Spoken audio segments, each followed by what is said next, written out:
After all this time, did you get what you came for? Something to really live for. Somebody will never change. Oh my darling, is this what you always wanted? Someone so unrewarding and it plays right as me.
Someone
gonna give it up, I can't see it. Feels like I'm having trouble breathing. What I ever saw in you, I ain't seeing. Good luck on your life, you're gonna need it. Have fun being alone. Got a job, found the life that I needed. Now I never have trouble sleeping. The whack part of my life is over. Thought about the dirt that I was buried under. I never remember if I can help it. So glad I'm done with all of your bullshit. Wait, why are you calling me? Hello. I said I know better, you fucking mouth breather. Why don't you get a life, get a job or something so pathetic? No one is sympathetic. Why do you keep calling me? You could reply and cry. They said they love me, but they lie. Better people than you have done it makes me wonder if it's true. You could reply and cry. They said they love me, but they lie. Better people than you have done it, at least they're doing it.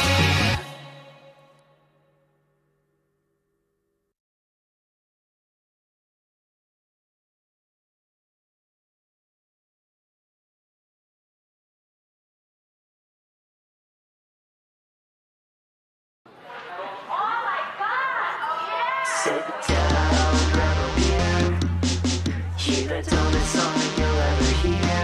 And hear it on the radio, the radio, the radio, the radio. I know it takes a little time to grow, but I don't wanna work all day. Who the fuck do I need to pay to get me on the radio, the radio, the radio, the radio?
Cool. Right. Hold on. Still getting things set up here. If I do this, will that mean anything? Yes. Yes, it will. I don't need these headphones anymore. Hold on. Hello. Hi. Hi. I haven't done one of these bad boys in quite a while. Many of you might not even remember who I am. And that's fine. Me neither. I've been fucking doing other shit. A lot of other shit. We'll get into that. Also, pardon the low energy. It is it's been a minute. Gotta get back into this. Trying to get my hair is utterly unkempt and longer than fuck now. I have not cut it since 2019, I guess. Insane that I did that to myself. Probably should do that. I've got this unintentional dreading going on because people don't know this, I actually have very curly hair naturally, which is unmanageable. So it becomes kind of a problem after a while. Anyway, I'm talking about my hair. Hi. How are we doing today over at youtube.com? I haven't experienced youtube.com in a while. Very excited for it to be what it usually is. EP for sure. EP as hell. I didn't want to wake up today. I've been drowning in it, to tell you the truth. I've been just drowning in it for a hot minute. How do we like this black and white? I had it default like that like a while ago. I could always take it away. I know you can't see my eyes. I don't know if that matters to you. Anyway, I have utterly no idea how to do anything anymore. It's been so long. Hello and welcome to Book Stream. What did I call it? Leitz Book Wow. Book Wow. Wow, book. There's book wow. What hour is it? It is 4:23 where I am currently. Book wow. Wow. Press W for wow. Hold on, I gotta do it too. W for wow. All right. Book wow. I have such news. I have such news. If anyone has been following the news these days, surely some of you are aware of like what's been going on in my neck of the woods, or what some of you probably know what's been going on in my neck of the woods. I haven't made a video in a while. That one I'll just start off with. I haven't made a video in a while. There are two reasons for that. Let me just say this. Reason number one is because I have been incredibly busy with other projects. And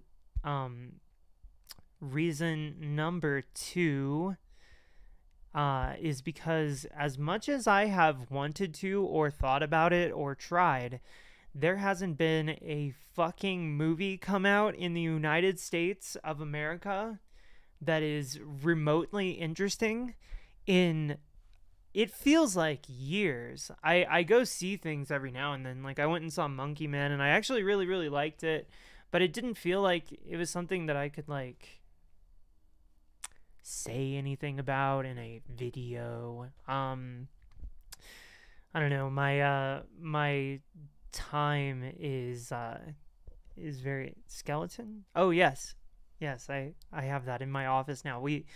Another thing is my girlfriend and I bought a house, which was not easy or cheap, and diabolically so.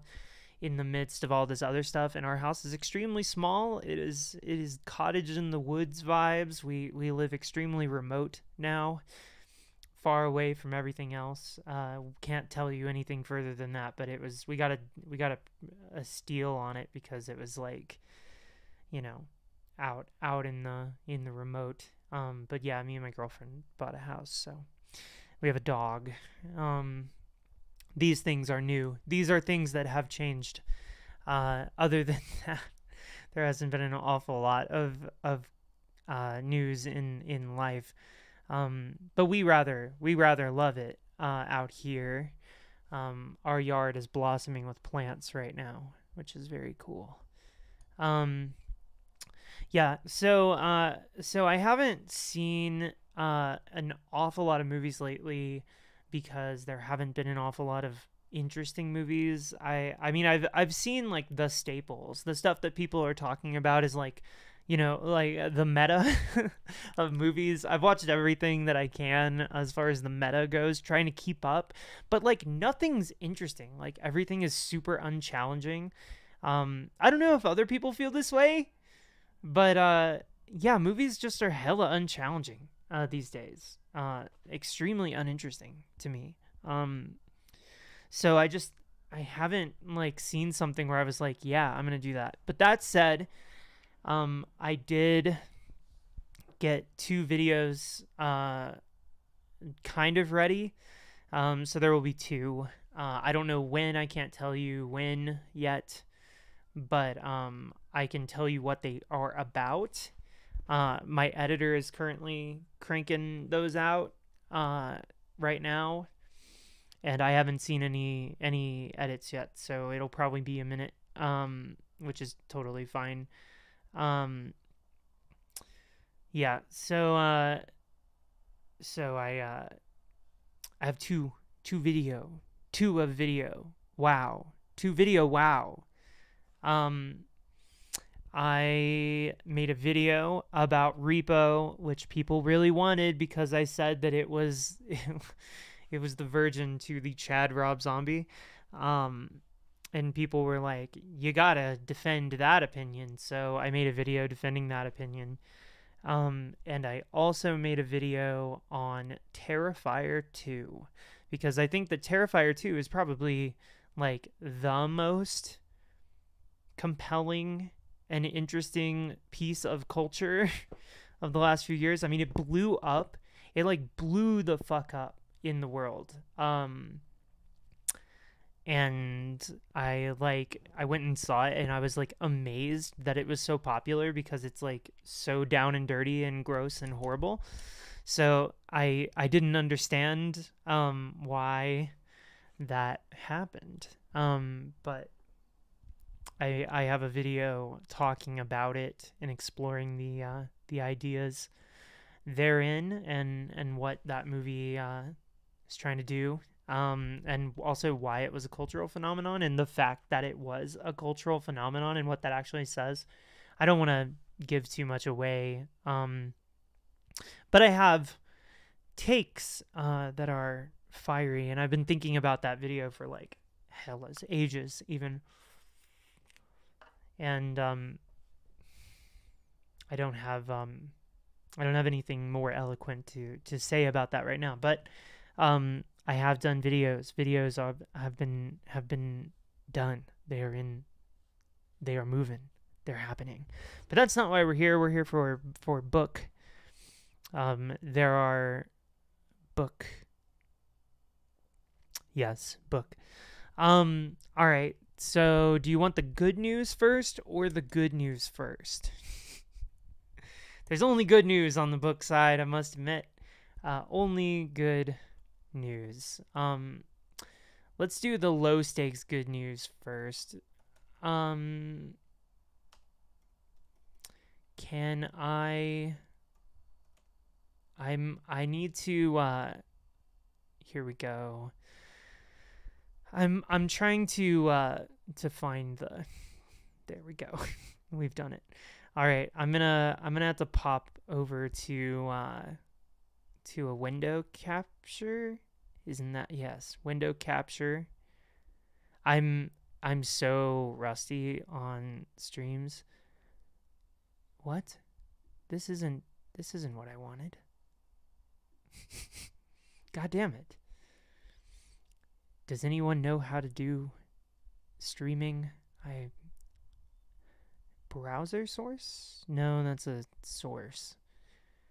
How do we do just my screen capture? Yes, screen capture. Fantastic. Do that now. Hello?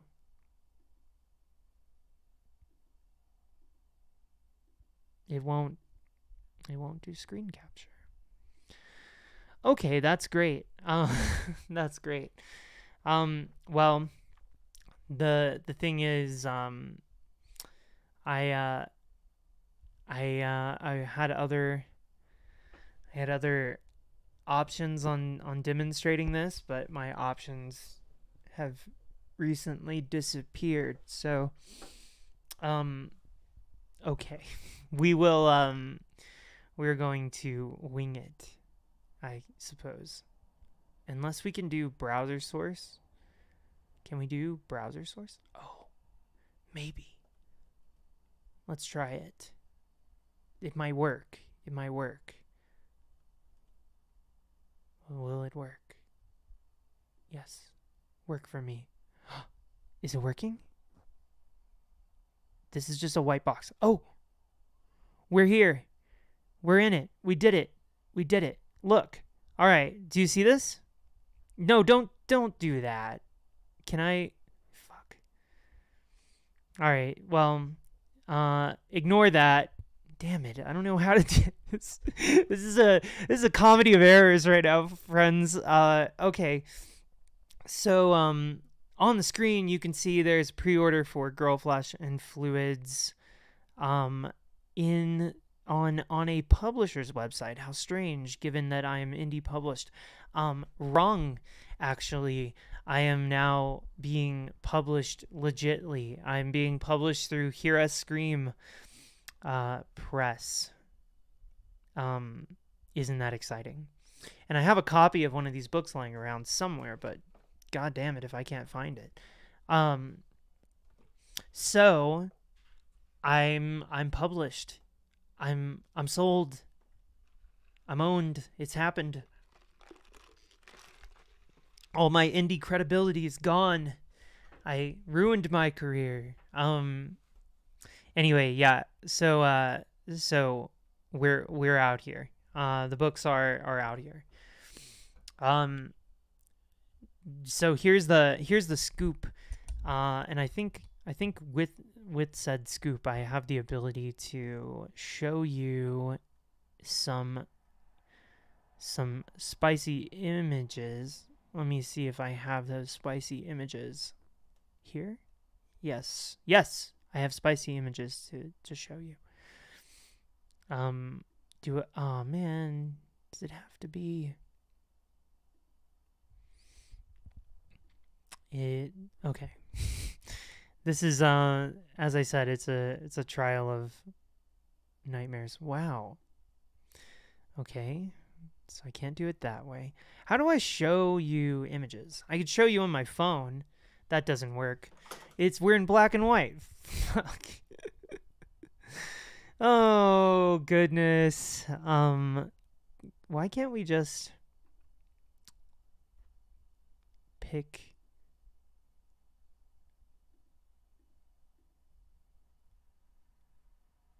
Oh. Does this work? No? This is funny, by the way. This is really funny, by the way.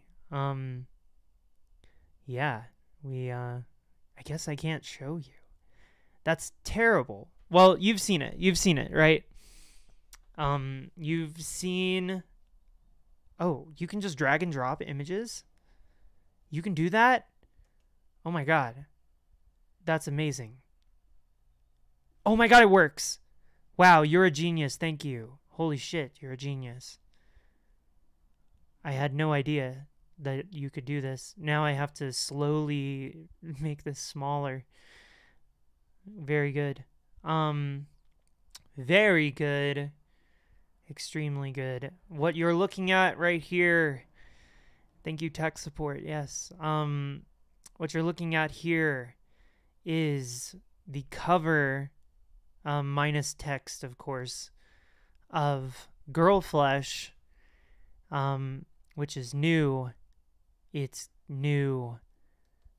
And then somewhere in here we should have... Is it this one? It's this one. Yes. Put that in there. Oh, will it not? It needs a JPEG. Bro. Bro, it can't. It has to be a JPEG. Alright, well, that's fun. Oh, we're having fun today on YouTube. You can't put a PSD, surely. Yeah, no, you can't put a PSD. The hell was I thinking? Alright.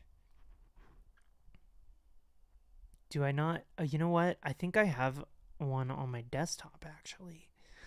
Let's take a look at that.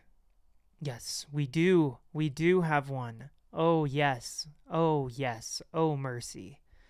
We have one. Here it is. This is the cover to Fluids, the new Fluids. Now, I know everyone's chomping at the bit to know who did this art. It was Trevor Henderson. It was Trevor. Trevor Henderson did it. He did the art. Isn't that crazy? Isn't that a crazy get? I'm fucking going crazy out here with my new covers. Look at these covers. Goddamn. Will you sell posters? You know, we have floated the idea of selling posters. So anyway, these are some originals by Trevor Henderson, no big deal. And they are for my new reissues with my publishers. So one could say that things have gotten very serious. Very cool, huh? Very neat. Yes. Well, I have another to show you, but and this is part of the other good news. Here's the other good news. Well, there was going to be good news. Here we go. Yes. Have you seen this yet? Because it's another piece of art by Trevor Henderson. It's so weird that there would be another piece of art by Trevor Henderson, especially when it looks like this. This is a goddamn horrifying. We have another piece of art by Trevor Henderson here, as you can see. This one is for a new book. There's a new one. This is me now. I look like this. There's a new book. It's called Rosalind. Yes, I'm working on it. Slowly but surely, I am working on it. We got a new one. Am I selling them on TV? I am not yet selling them on TV. I'm thinking about it. I'm considering. I've been trying to get TV stations involved, but so far no one's hit me back. I think that they're creeped out by me, which is fair. So, new book. So let's shelve this one for a second. Let's shelve this book, huh? What do you think? Is that good? Is this anything? All right, so let's talk about these two. These two, when do they come out? And what are they? And also, are they good? They're better than they've ever been. They are very cool, in my opinion. And they are coming out on the 27th, I believe, but I don't remember. It might be the 22nd, which would be kind of crazy because that's in 2 days. But we're still in the final touches, but it's supposed to be like very soon. Anyway, so those are currently available on hearuscream.com/store. You can go on there and pre-order them now. And then you will receive them when the books are ready to be mailed. That's right, you can do that. We do not have a system for signed copies yet, and I don't know if there have I don't know if there's been ebook stuff ready, but we're also talking about doing audiobooks, but those are going to be a little bit later. We're going to be working on these for a while, but the physical book is like pretty nearly done. So pretty nearly done with a book, and those over here, sorry, left, right, weird, over here, these books, you can get them now. You can get them online. Buy them. Also, while I have you here, let's minimize these. Let's make these itty bitty small and put them over here, because we need to talk about what's inside them. What are they? So books are books. And the book is functionally the same. Story's the same. You know, there's some minor editing changes, formatting changes. They look like, admittedly, from my end, they look more professional. They look like legitimate books. Which isn't to say that my other ones didn't look like legitimate books, because they are legitimate books, but I mean, these are something else. They look really good. Like, really, really good. For books, in my opinion. But I got the proof back about a week ago, and I loved it. There were a lot of things that I think needed to change, and those changes are being made currently. But one of the things that I thought needed some sprucing, I was like, you know what? This should be like the definitive, right? I've released fluids 3 times now. Once originally in a admittedly kind of badly edited, badly printed situation. Then I re-released it. There was a second version which was meant to fix all of those changes, but a lot of people didn't like the cover. They wanted the original cover back, so I released another version with more edits. That was the third version, and that was the version. I have that version right here. This book.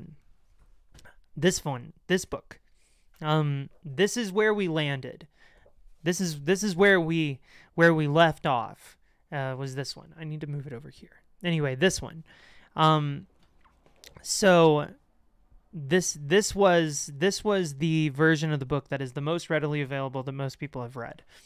There are problems even with this one, in my opinion. First off, look how damn big it is. It's bigger than my head. It's bigger than my head. Like, when I think of a book, I think of like a pretty small little thing. Like, this is a book, sure. But let me show you other books. Like, this is a book, right?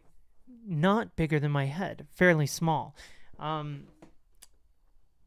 I have other books that I could grab because my bookshelf's here. I have other books I could grab and be like, these are also books. So I wanted it to be smaller. I wanted it to be smaller and more like, quote unquote, legit. And so I was thinking, we're going to do that. We're going to make the book smaller. We're going to make the book cheaper. I think $20 for a book is a little steep. So yeah, I just thought that like, for a long time, $20 was like what I had to do to have profited off the book even slightly. And like, for the first maybe year of the book's existence, I was just like working off of cost. Like, the books were paying for themselves, but they were not actually, I wasn't making like hardly anything off those the first run of books. So I was like, because I can't actually make any money, like, I need to one day make these books cheaper and still somehow be able to make like a couple dollars off a book. Like, you don't make an awful lot of money off of books unless a ton of them sell. So the good news is I have found a way to make not only the book smaller, but to also lower the price. The book is $17, my friends. For the first time, it is under $20. You can get it for $17 now. Isn't that exciting? Isn't that just fucking insane? you can get the book for $17, and it is the new one with the Trevor Henderson copy. And there's more. There's even more. So there's even more. So let me show you some of this, if I can find it. Did I save these as SVGs? I sure did. And these are HEICs. Can I put an HEIC? No, I can't. Right? Right. What about an SVG? Does SVG go in here? No, SVG doesn't. You're going to have to take my word for it. There is art inside the book.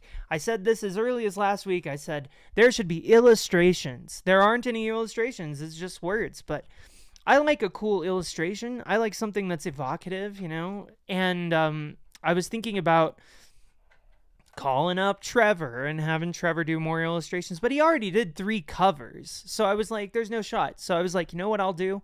I'll do the illustrations myself. And I just realized I don't need a picture from from my computer. I can literally just go get them. So give me 2 seconds and I'm going to go get my illustrations.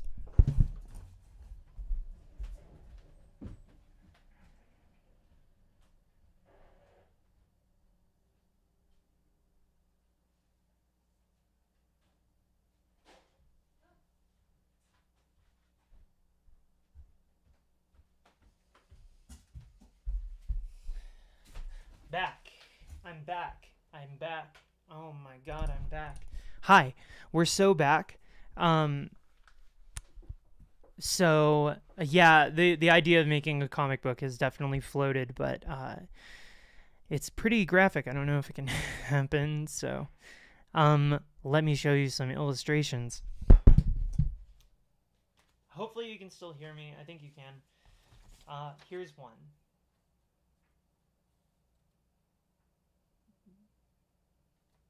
Here's another. Here's one.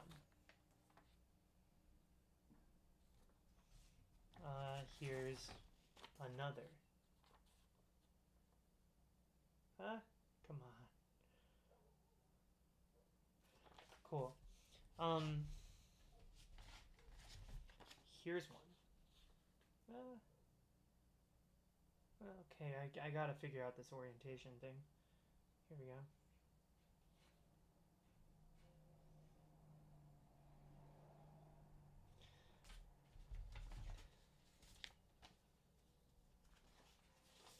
Here's one.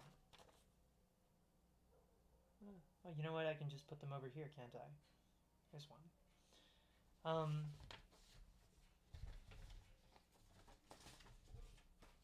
Yes, so illustrations. We have illustrations now on there, on them books, on them damn books. On them damn books. They got illustrations. I put drawings inside of them. Yes. So they're cool. They're super cool. We put so much damn effort into making these books cool. So much. So much effort. Drawings. In both of them, by the way. So Trevor Henderson did the covers on both of them, and we put illustrations in them. So here's the deal. Girl Flesh, on the other hand, lots of text. Like 2 to 3 times as much text as in Fluids. So that book is running you $22, which I guess if you buy both of them, that makes $40, which is about what it already was, I think. Yeah, so one's 17, one's 22. The obviously Girl Flesh is just, in my opinion, the better of the 2 books, but that is my opinion as the writer. And you know, to balance out the fact that I wanted it to be worth more to people, I did my own art and I put my own art in the books. So there's that. Now, let me show you some more information. How about some more information?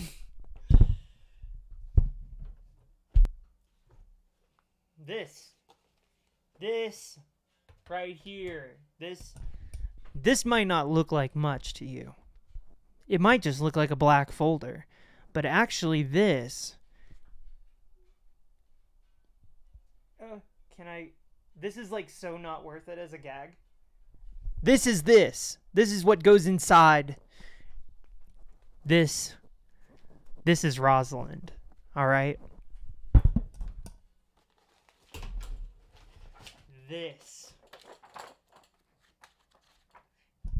This is Rosalind. Oh my.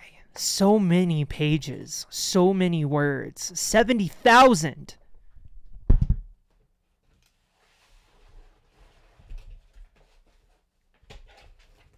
So to all those people wondering where I've been and what I've been up to, I wrote 70,000 words. Hello, Rosalind. This is Rosalind.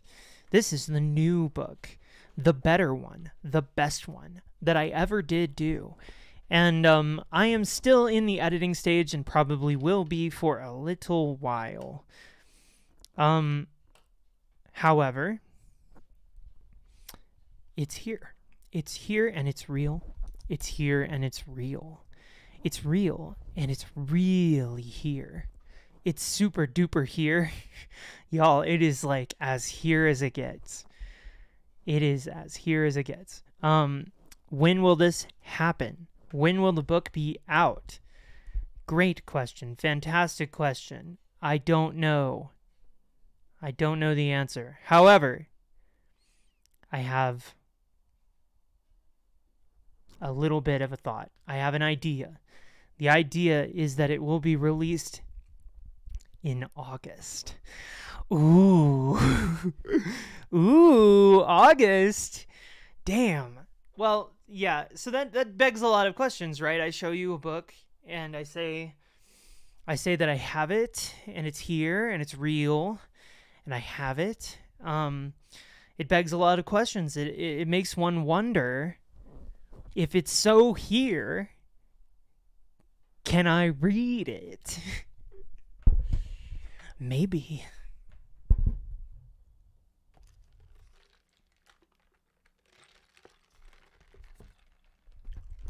Maybe. Maybe. Some general questions about Rosalind before we start. I am opening the floor up to you. If you have questions about the books, about the new book or any of the reissues for the next, let's call it 15 minutes-ish, I'm opening the floor for you to tell me the bits. I'm not keeping your secrets anymore. That book. Hold on. Let me look into that. Where we ended up with that. That one's like way down here. Trying to remember what that book was.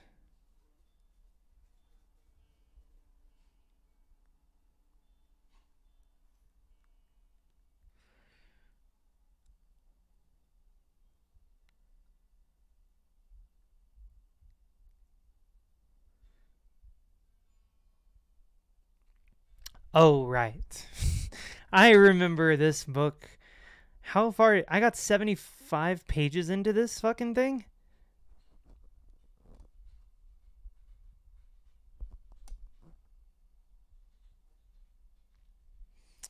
Damn, I haven't looked at this document in forever, but this is like half of a book.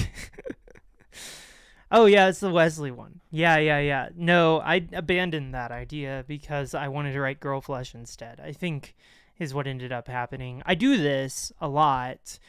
This is why I don't like to talk about works in progress anymore, because if I say that I'm working on something and then it doesn't actually pan out, then people are like, well, I wanted to read that. So maybe someday, you know, I mean, I have it. I still have 75 pages of that book. It's probably like 20, 30,000 words. I could look into it, you know. I could give it a thought, a shot. I could give it a look. Maybe. I don't know if it's good, though, is the problem. I don't remember if it's good. Will I sell a shirt for the third book? You bet your sweet ass I will. You bet your sweet ass I will. The shirts people are referring to are the Fluids and Girl Flesh shirts, which those designs, by the way, are also inside the new books. You can just see the full design in there, but the shirts are out. I have already shipped all of them. They are shipped. I have a couple of my own personal copies. Hopefully everyone who ordered them received them or is soon to receive them. Yes, I definitely did shirts, but I will probably do a shirt for the third one. Yes. So we have questions. I need to read those questions because we have like 15 minutes of questions here that I will now answer for you. Is Rosalind a person or a place? The answer is Rosalind is neither. Ooh, Rosalind is a concept. A concept. Which will make more sense as time goes on. Hopefully. That's the idea. The idea is by the end of the book, you will have a better idea of why the book is called Rosalind.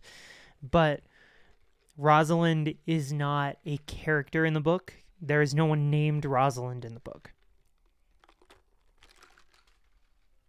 And there also is no such place as Rosalind. It is a mystery.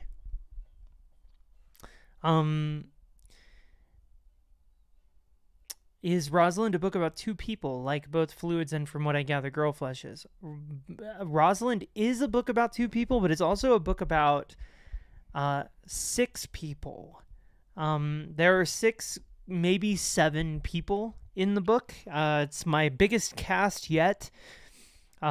People in different relationship dynamics that deal with ultimately the same situation, depending on their own preparedness. It is a book about relationships, as both the other books are. It is a book kind of about a lesbian relationship, but not entirely. Just there's actually 2 lesbian relationships in the book, one bad and one pretty good. You said this was a freaking haunted house type vibe a long time ago. Yes, I did say that. I did say that this book was a haunted house type vibe. It is not a haunted house type vibe. However, it is more in common with haunted house type vibes than it doesn't have in common with haunted house type vibes. Again, I don't want to get into spoilers, but it is that. This one, so Fluids is like visceral, like gruesome horror, extreme horror, violent horror. Girl Flesh is like what I would call detritus horror, or like doom horror. It's just there's no shot at survival, but it's not always in a violent or gruesome way. A lot of it is like dealing with your life after you start to believe that your life is over. In my mind, that's what Girl Flesh is about. Rosalind is a different type of horror. Rosalind is the horror of the accident, of something happening to you that you couldn't have expected or prepared for very randomly, and how you and your loved ones must deal with it, pretty much. Is Rosalind more intense than Fluids? That is partially why I'm editing it, because I would like it to be, but I don't know for certain that it is yet. So we're thinking about it. Will Rosalind have supernatural elements? Yes.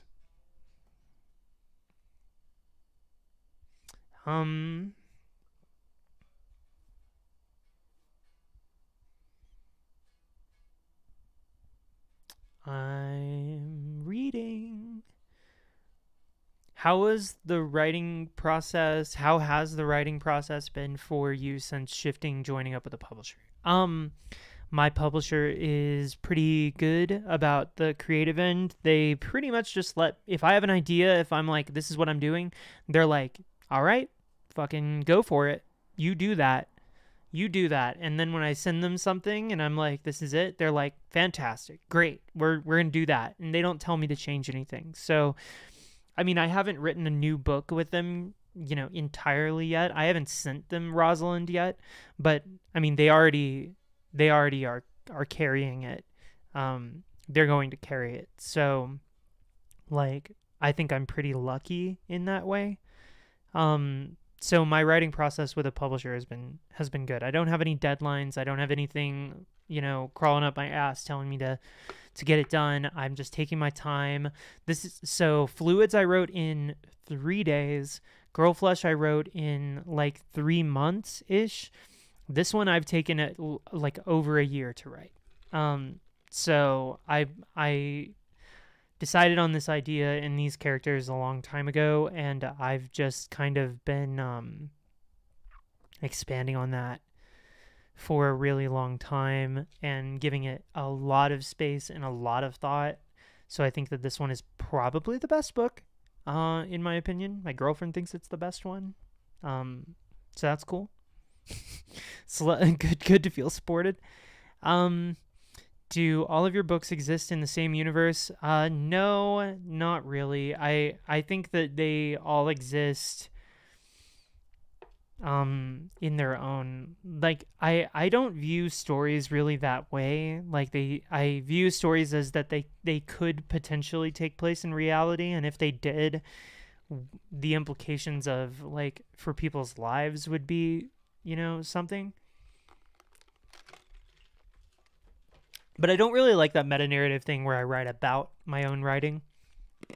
I like to just write, like, good shit, Is the book itself haunted? Put a pin in that. I don't know how to answer that question.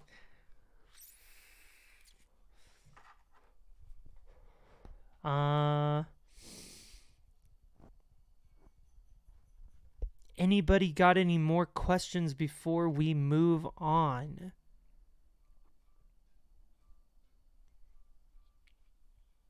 Buy the book to find out. Exactly. I have to decide what part of this I want to read. Would you ever let someone make a film adaptation of one of your books? And if so, who would you want to direct? I mean, in a perfect world, Takashi Miike makes Fluids. You know what I mean? But we're not in a perfect world. In a perfect world, people like me wouldn't exist. But we're not in a perfect world. I would, if I was being realistic, I would probably want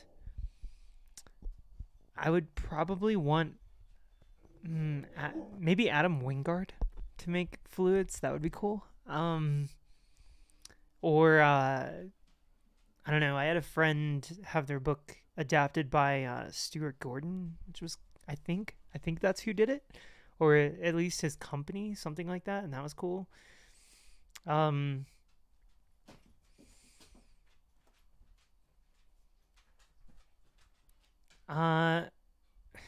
Yeah, I really don't know. I think that it would be fucking cool.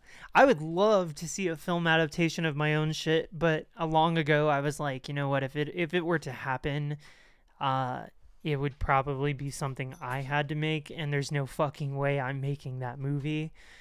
Fluids is like done for me.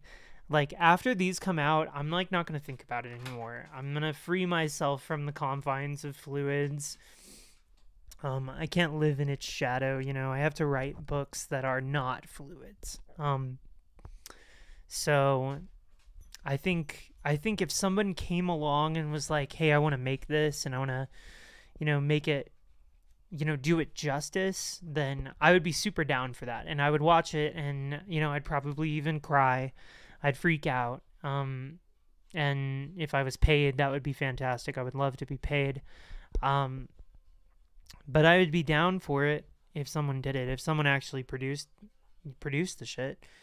But I can't think of somebody who I think would make it and would make it good. Just offhand, But if someone came along and was like, hey, I'm an up-and-comer and I've got ideas and this is what I'm going to do and I have a pretty decent budget behind me, then, like, yeah, I'd 100% license it. I'd be totally fine with it. Like, go for it. Yeah, that'd be cool.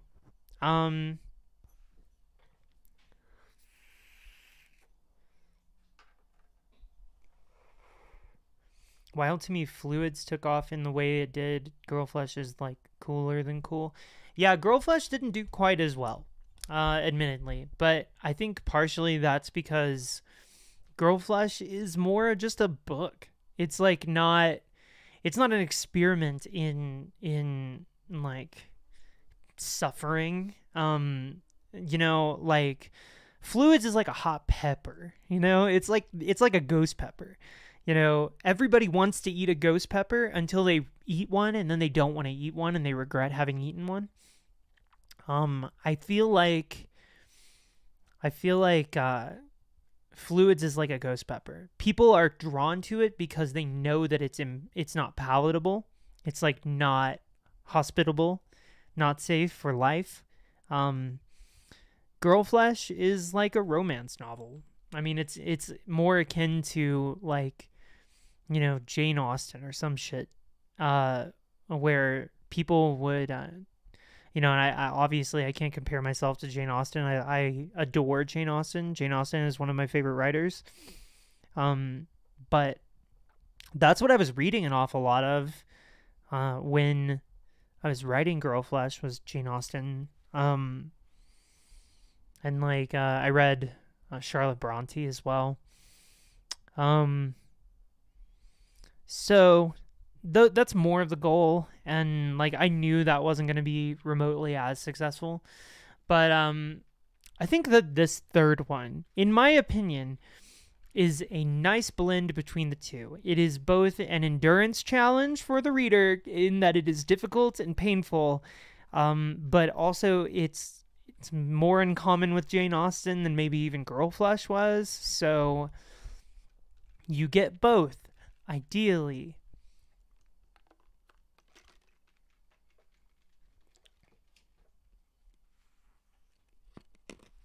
Hello. What's up? Are you good? I'm good. Okay. Hey. Water? Water would be fantastic. Okay. Do you know what happened to the Fluids book that we got from the publisher? Whatever happened to that?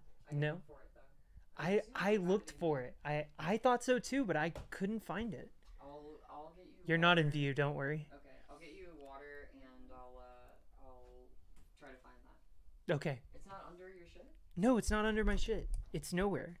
It's nowhere. I'm nothing. I'm no one. It's nowhere. Where was I? What was I talking about? Are there any other horror books you recommend? Well, come on. We're talking about mine. Other horror books that I would recommend. Have I read any horror books lately that are good? Have I read any books in a minute? When was the last book I read? You read, I've been reading a lot of Tolstoy? Yeah. Anna Karenina. I read Anna Karenina, or I'm like I'm halfway through, and it is a horror to me. What a nightmare, this the domestic drama. Anna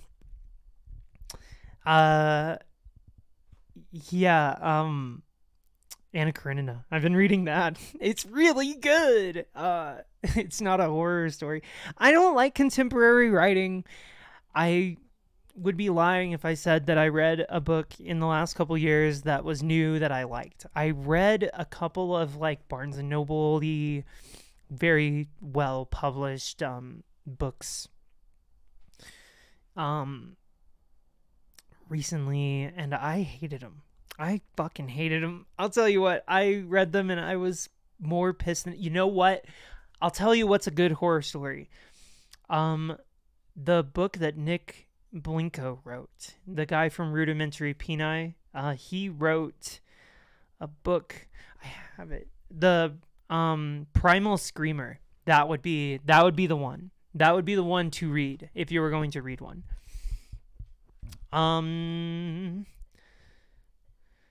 Girl flesh is more scarring than fluids in a way. That's why I read it less. I like to think so. I like to think that it's difficult to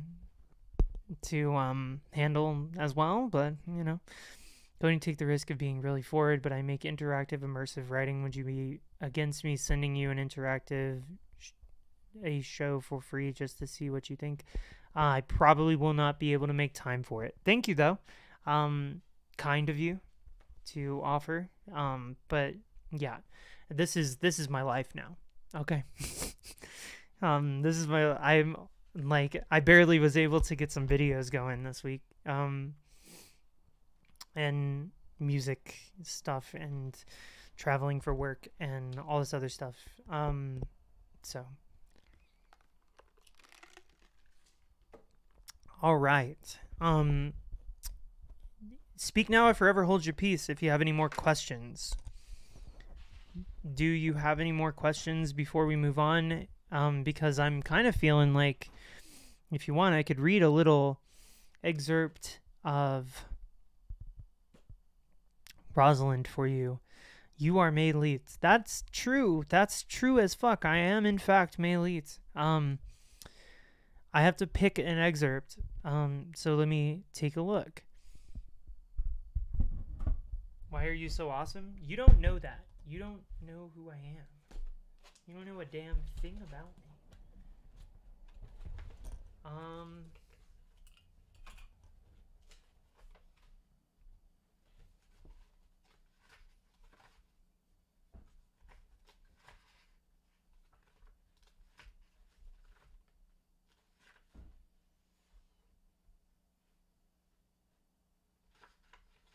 What the fuck? Did you find it? No, are you done? No, I'm still on. Are you still on? Yeah. Are you gonna read some from the new one? Yeah, what do I read though? What's a good part? I'm like looking through here completely blank. I don't want to spoil it, but I want it to be good. Read the beginning. The beginning? Yes. But it's about to change like hell is. That's okay. That's better. Think so? Yeah. Okay. You don't want to give away the body. No, I don't. You're right. You're very right. Yeah. I also can't find it. Yeah, I don't know what happened to it. That's sad. Did we sell it? It's around here and somewhere in these piles.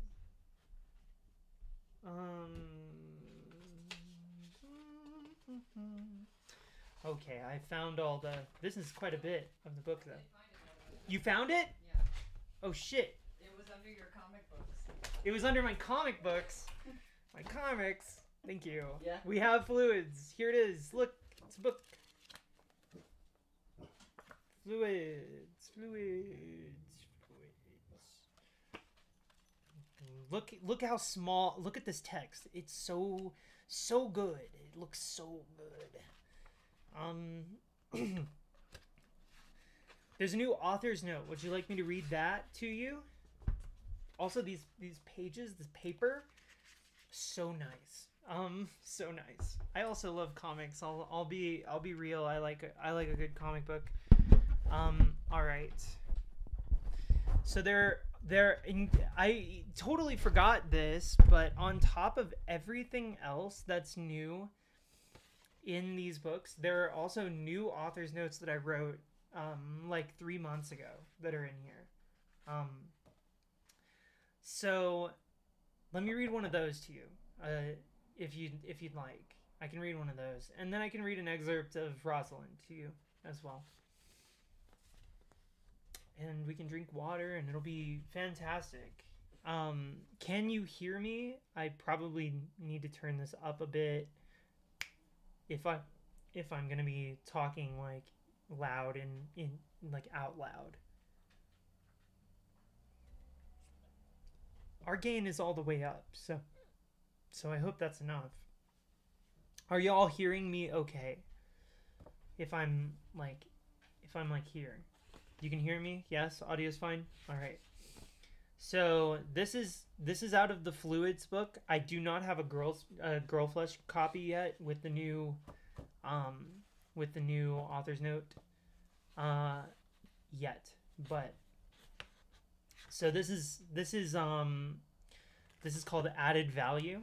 It is the author's note / essay that is in Fluids. Are we ready? Are we all comfortable? Do we all have our favorite doll or our favorite dog or person or glass of wine nearby? It's 5 o'clock. Have your wine.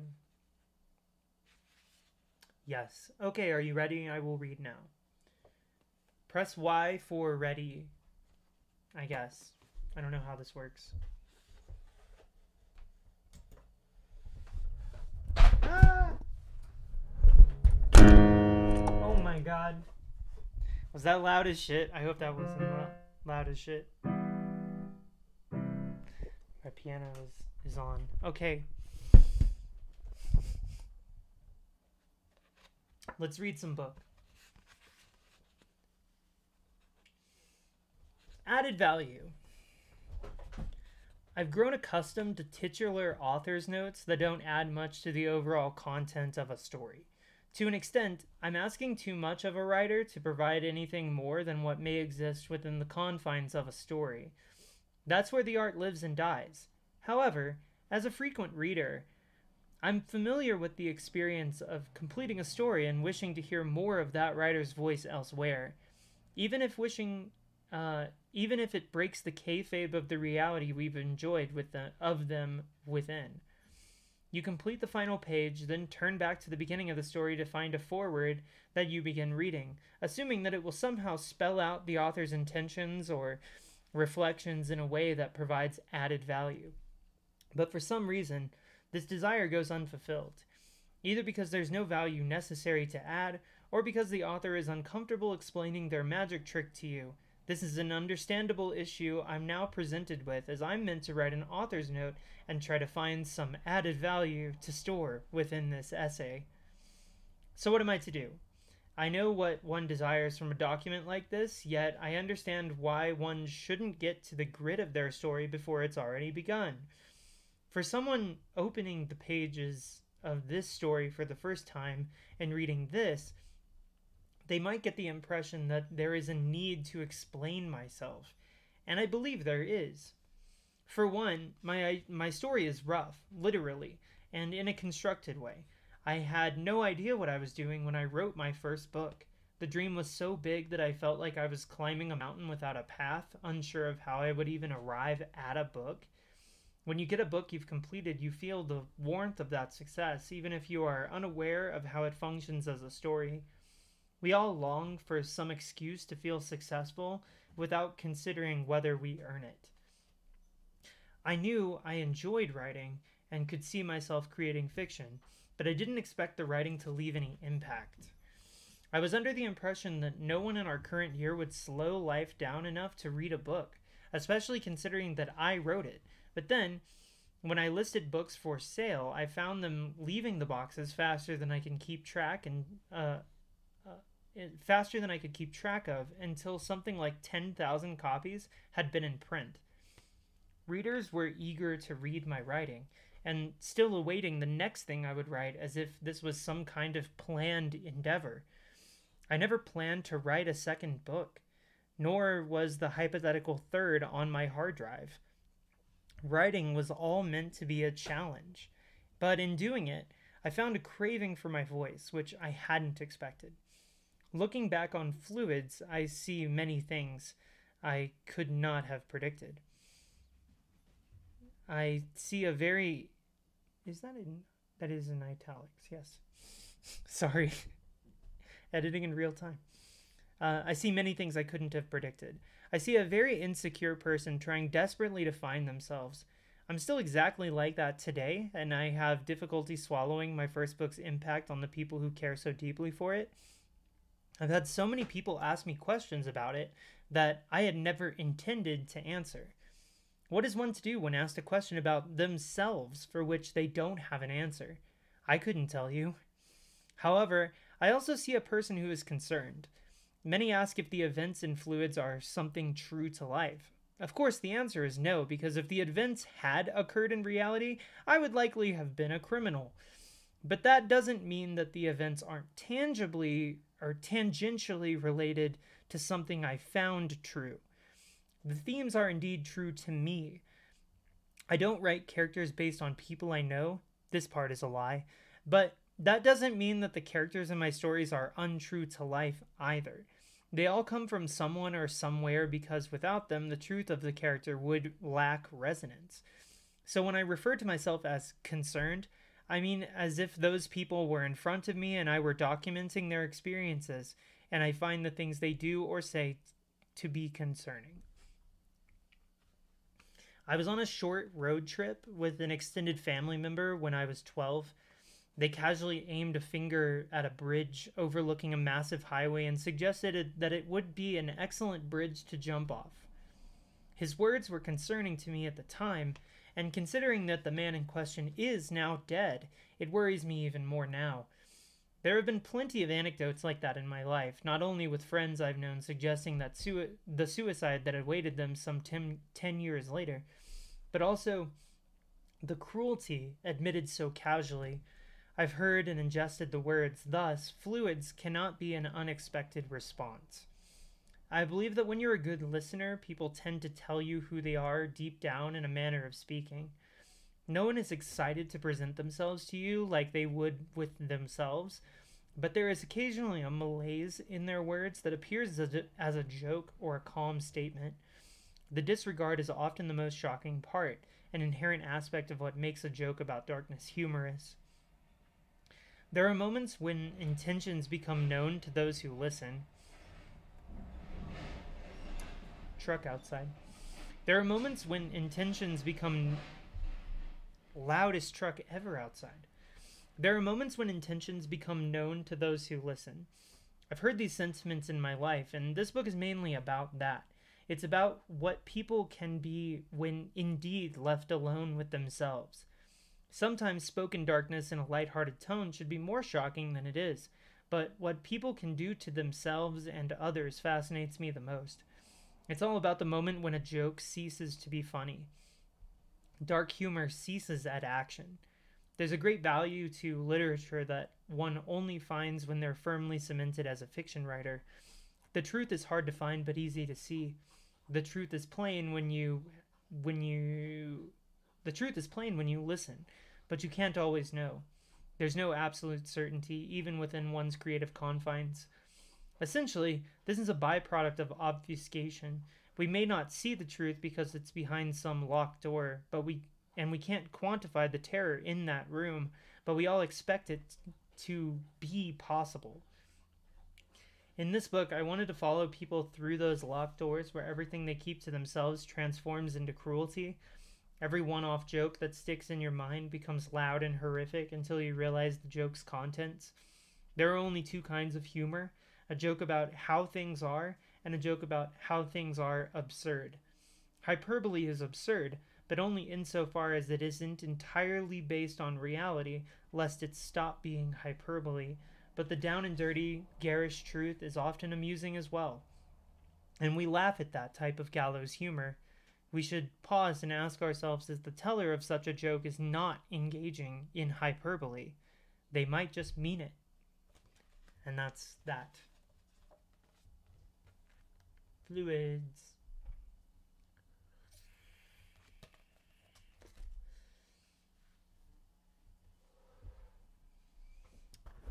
Fluids. What do we think? Opinions, thoughts? We fucking with it? Oh, thank you.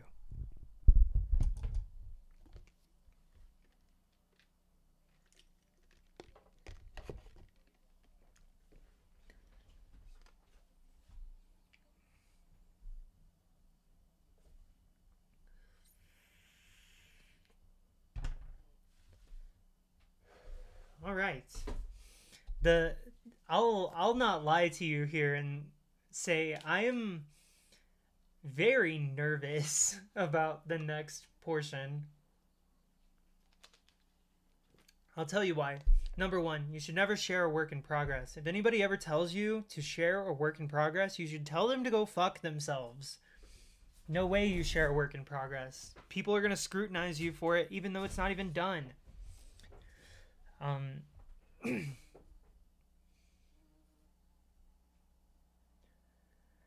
Okay. Shall we learn about Rosalind today? Shall we read about Rosalind today?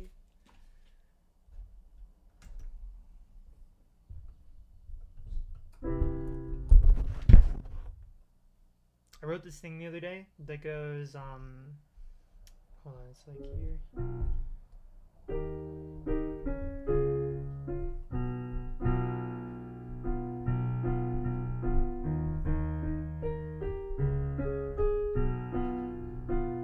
That's not it. What am I doing? It's this. Ooh, there it is.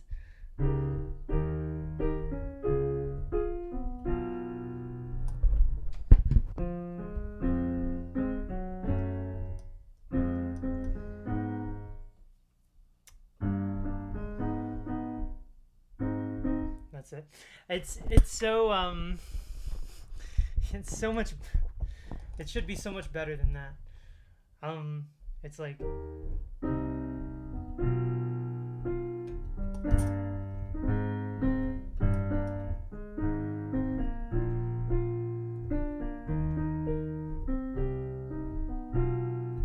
It's like that, I think. I don't know if anybody can even hear that. Rosalind. Read the first and last 3 words only. The first 3 words of Rosalind. Are you ready? The times when. Boom! Genius! I start the book with the word the. It's actually not true. I have a different version of chapter 1 that I will be reading instead. Because this was printed 3-4 months ago. I found the receipt. Interesting. It cost me $46 to print my own book. Isn't that insane? Fucked up that it's like that. And where do I keep Rosalind? There it is.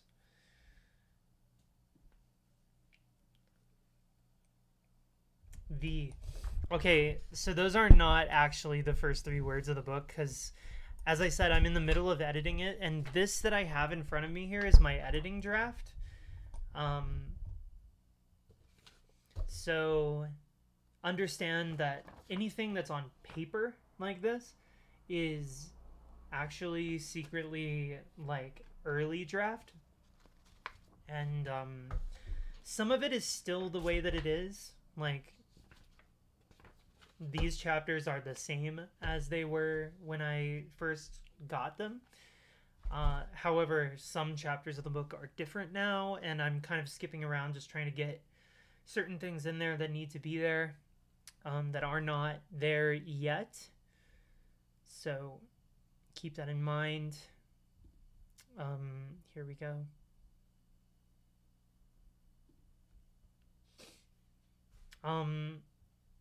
And again, you should never share a work in progress. If anybody ever tells you you should, they're super wrong. So, like, I comprehend that people will probably be criticizing the book before it ever is released, based solely on these bits that I've decided to read here today.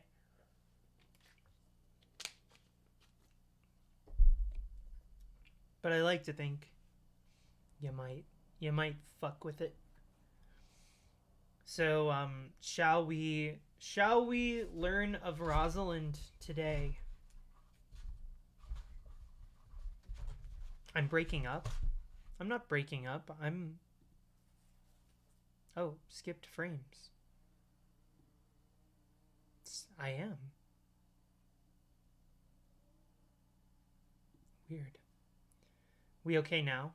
Are we still cutting out?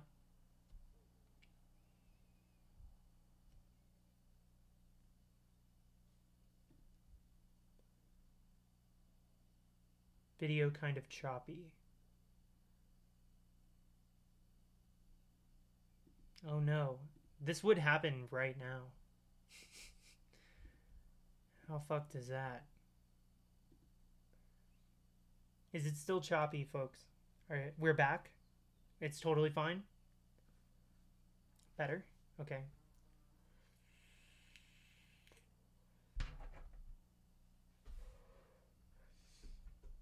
Hi. Alright. Yeah, I don't know what happened. So we're gonna read some Rosalind. Please be kind to me book. I'm gonna do a big favor here for everyone and just put this here because I want this image to be in your head. I I had an image kind of like this. Fuck, Jesus, how do you do this? This one. I had an image kind of like this one that was on my desktop for the entire duration of the first draft writing because I wanted that to be in my head the whole time. Skipped frames again. What's going on here?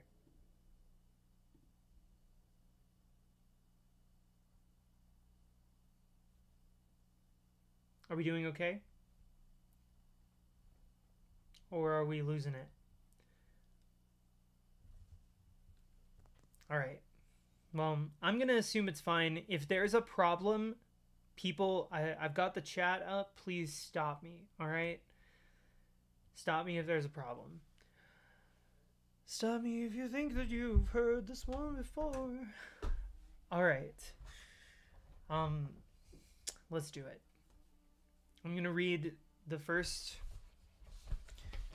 3 chapters of Rosalind. I'm very nervous. That's why I'm stalling. But we're going to do it. Let's learn. Let's learn. Are you ready? Aye, aye, Captain. I can't hear you.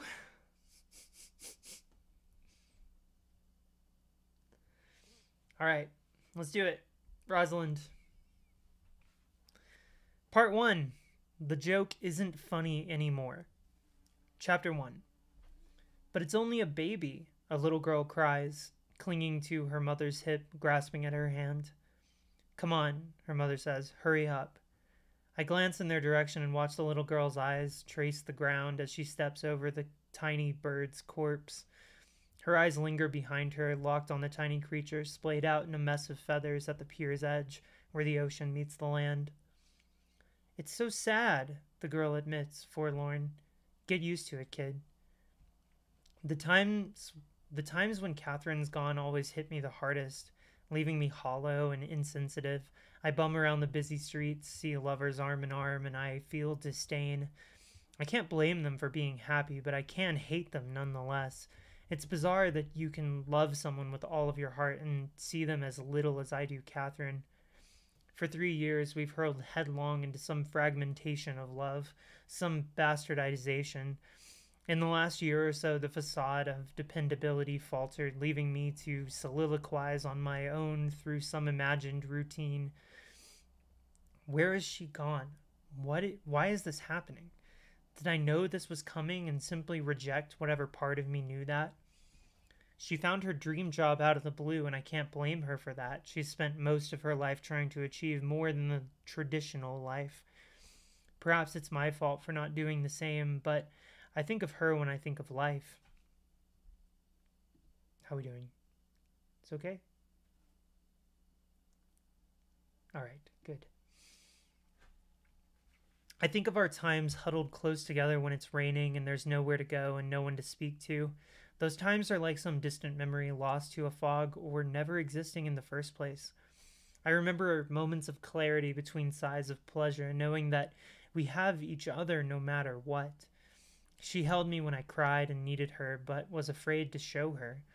She knew life was a struggle for me, yet she held me all the same. We had those moments once. Now she spends 3 weeks abroad entertaining the idea that if the cruise goes well, we will have a nice lump of money in our bank account and food on the table. I liked us more when we were poor and frightened. We used to devise ingenious plans to deal with our poverty. Now everything is painfully decided without my input.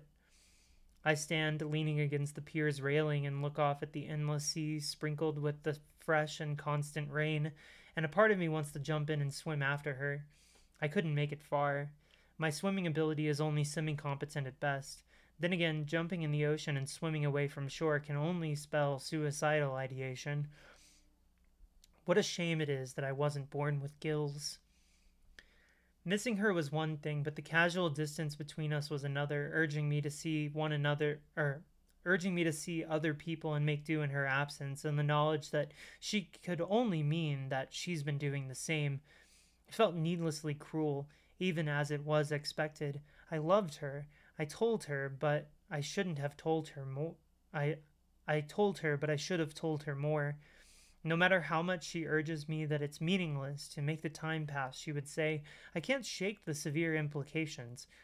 Our relationship may simply be over. Such a feeling can only suck the light out of every room and the kindness out of every smile.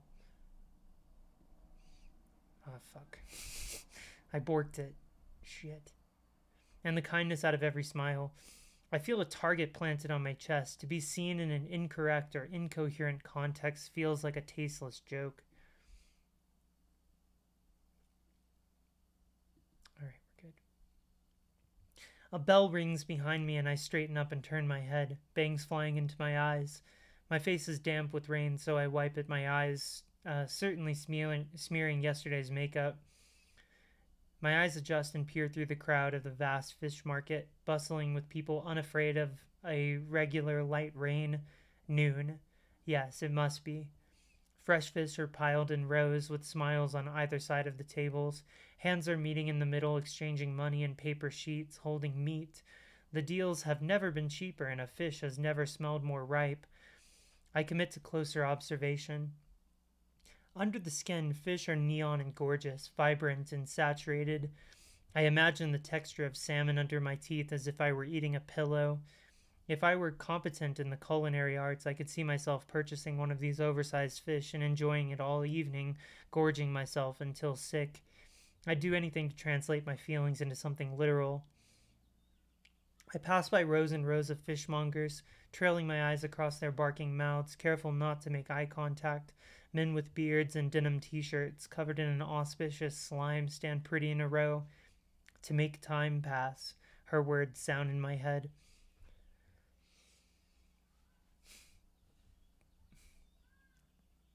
A place filled with fish would be a glutton's delight, like a macabre delicatessen. This place could be an embarrassment of riches for someone with hungry eyes. I feel sick and turn away. A man at a booth sells ironic t-shirts with slogans like, Born to swim, ocean is a fuck. The worst day of fishing is better than withdrawing from heroin in jail. My wife won't stop fucking other men. I feel vomit rising in my throat, and a part of me laughs. Maybe I should buy the last one. An ironic sense of pride might awaken some kind of ethical agreement. She's always been transparent about her desire for an open relationship. She believed firmly that no one should ever be a tool for someone else, and that it was objectifying to keep anyone tied down. She never wanted to feel like we were each other's property, which was reasonable, even if I knew it was an excuse for her to do what she wanted. I always assumed that it had something to do with her past, and that perhaps she could not give herself in an act of love, but more importantly than that, I tried to listen and understand her viewpoint. I never had the ethical grounds to disagree, but I knew it was something I could only tolerate. And tolerate, I did. Things worsened when she took the new job, but she's always been this way. We've always been this way. So I can't So I can only blame myself for seeing it as worse now than it once was.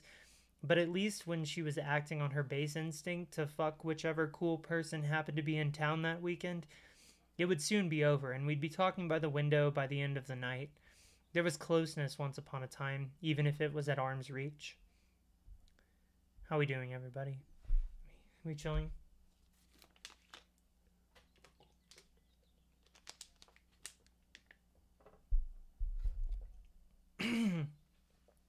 All right, let's keep going. I just needed some water.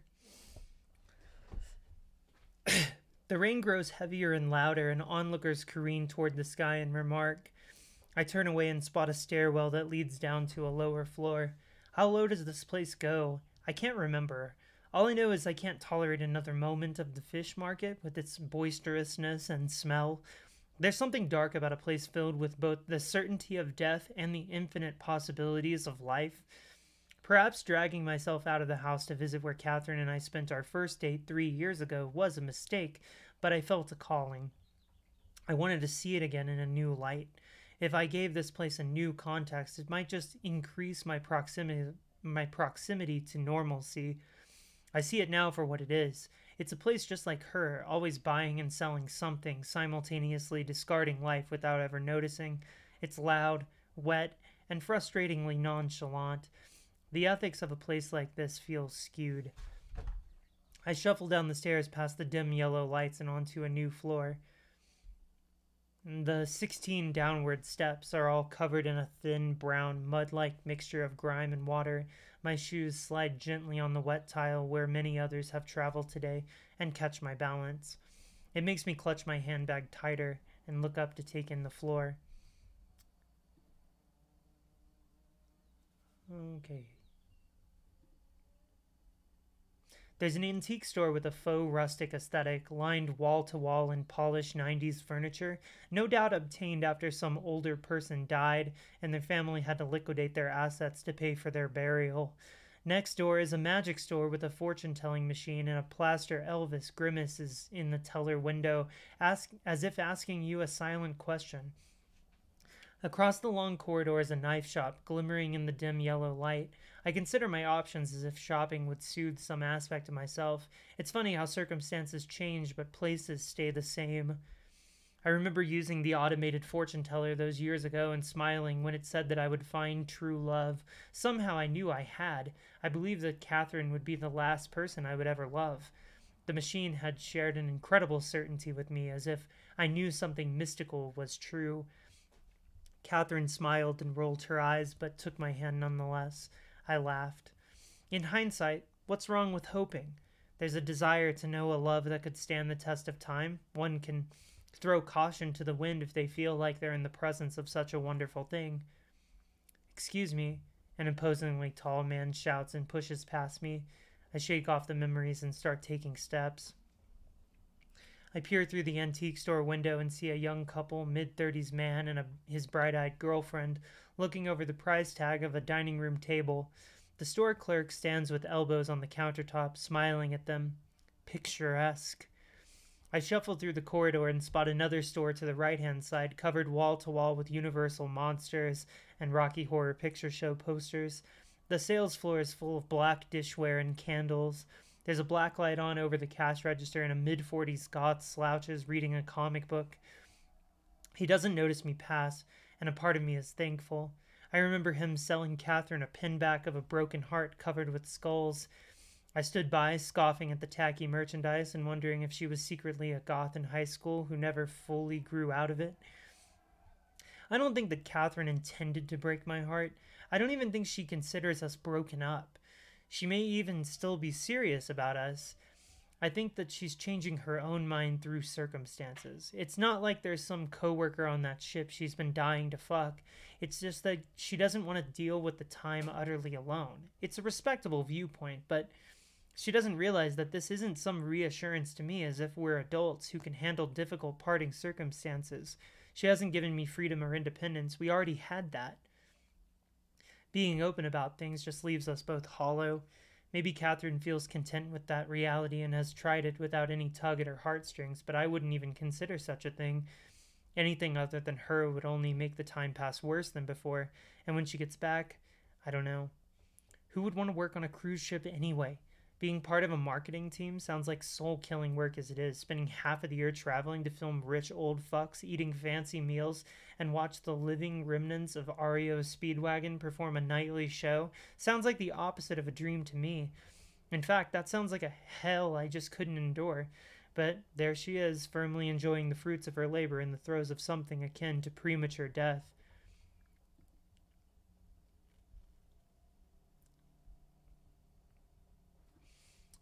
Alright, taking a sec.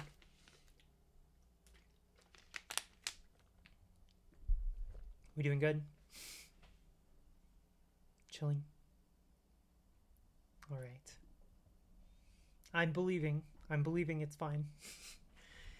I can't even remember a single argument she ever made about anything that made sense to me. Maybe the distance was the point. She wanted to escape from me, stay mobile, and see the world. But what world would one even see from a cruise ship? I imagine the only stops the ship would make would be to drab resort villages in South America where impoverished communities have to say, "Can I get you a refill of Jack Daniels all day for pennies an hour?" That's downright depressing. I shuffle up to the ancient fortune-telling machine and stare at its glowing buttons and fairy lights. Then I stuff my hand in the pocket of my hoodie, produce a coin, and place it in the device. It springs to life, glowing and sounding a voice in a racist tone of voice that was meant to evoke mysticism in a prior generation that didn't care about such things.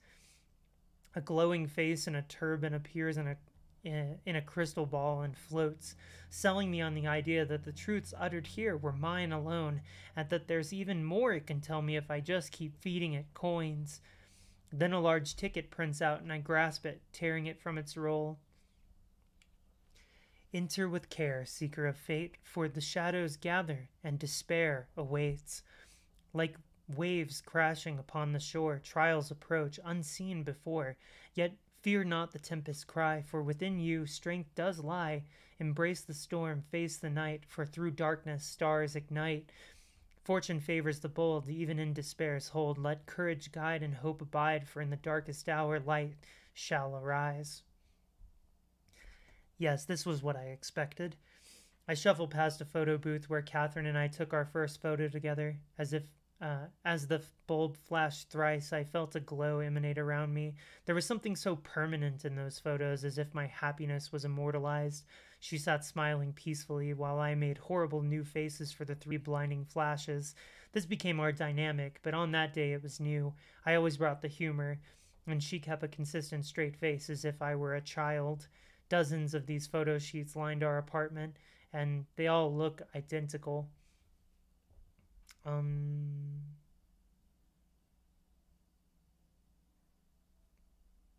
Okay, we're chilling.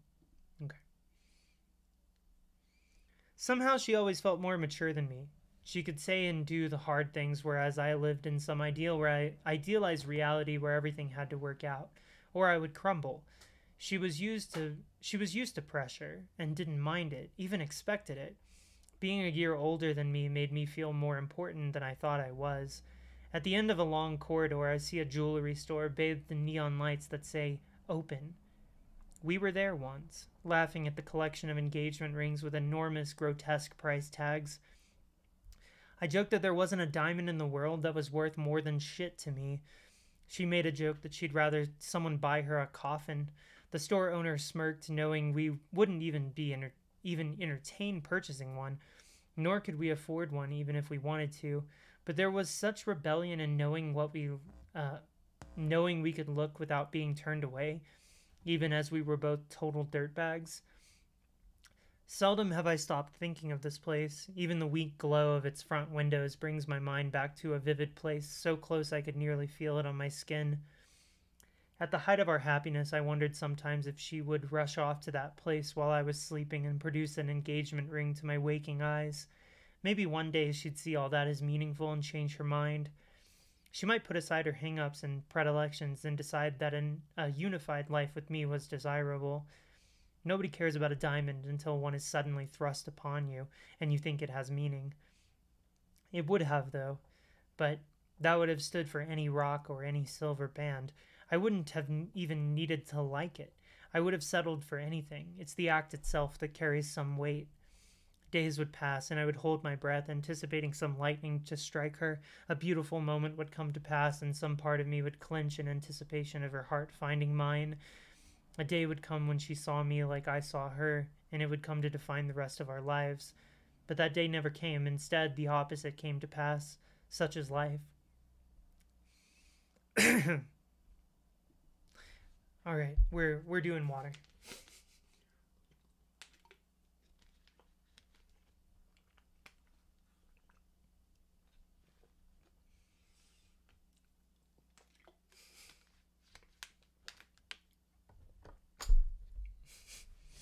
Buying one for myself and one for the ex. Ooh, all right. Drinking the water, taking the break. Bought the t-shirt.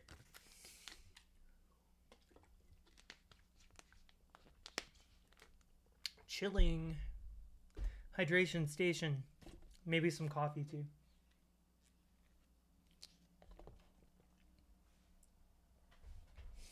All right. Let's do it.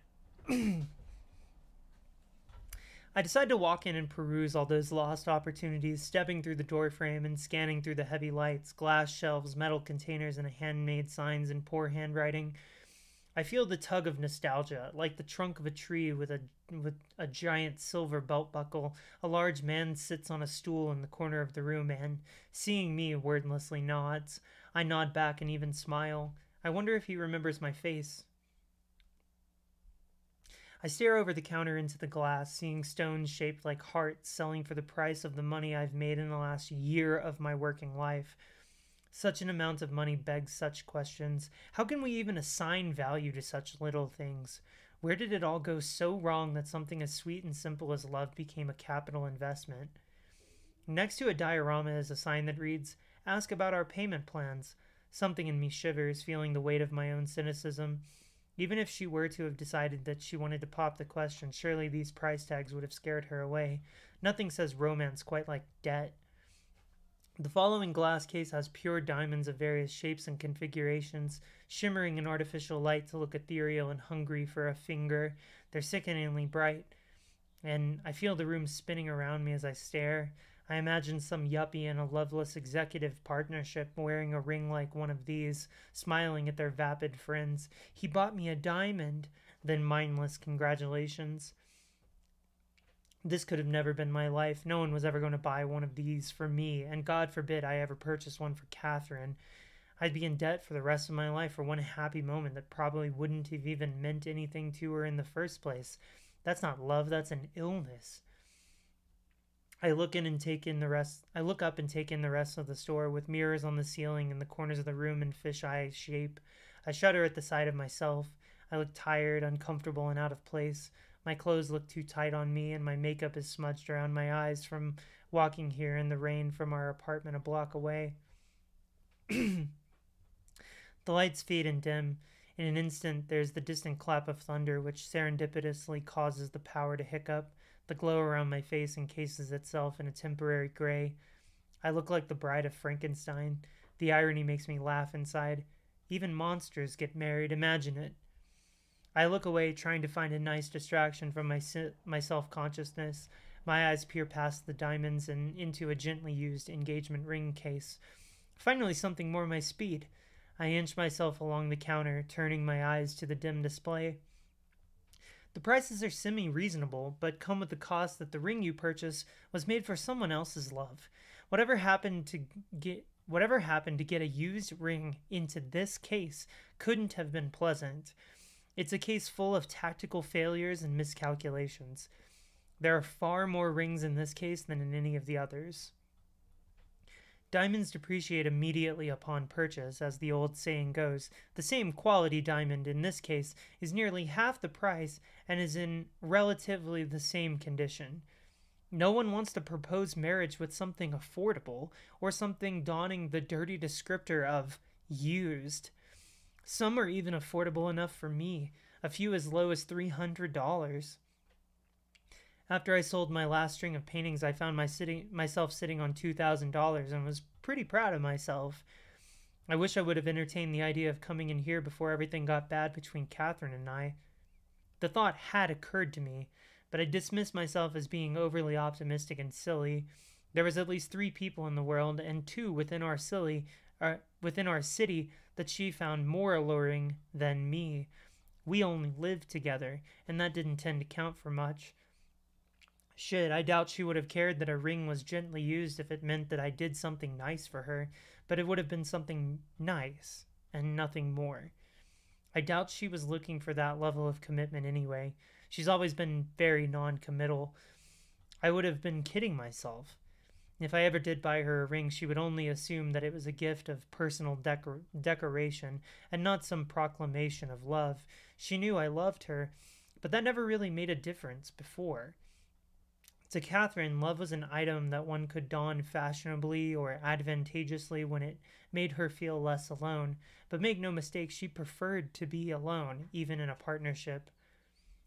"What a hell of a rain we're having today," the tree-shaped man says, looking at me from across the room. "It's bound to be storming all night." I nod, unsure of how to respond to talk of the weather. Small talk has only ever made me uncomfortable and should be avoided at all cost.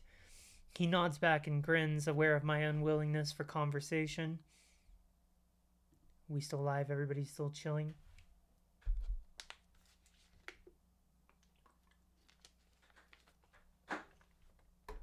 Posture check? Yeah, good luck.